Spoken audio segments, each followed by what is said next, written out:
Hi, we've got the the Danfoss programmer and thermostat T4000, the T5000 SI, the TP5000, and the TP5001 RF. I think that's this one.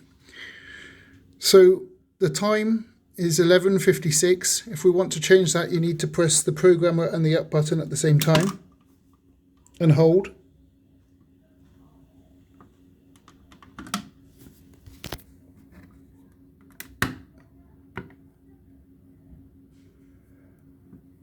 And now we've got the date. So 2022, you can then September and 26. To change it up and down, you can press these buttons. So 26th, 27th.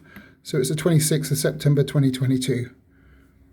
Okay, when that's set, we can press the program button, and then that will return us to the time, where we can change the time up and down. I think that's with the plus and the minus buttons.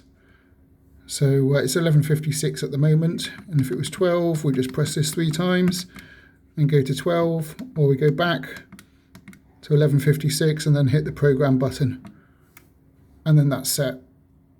Thanks for watching. Please like and subscribe for other videos on the similar thing. Bye.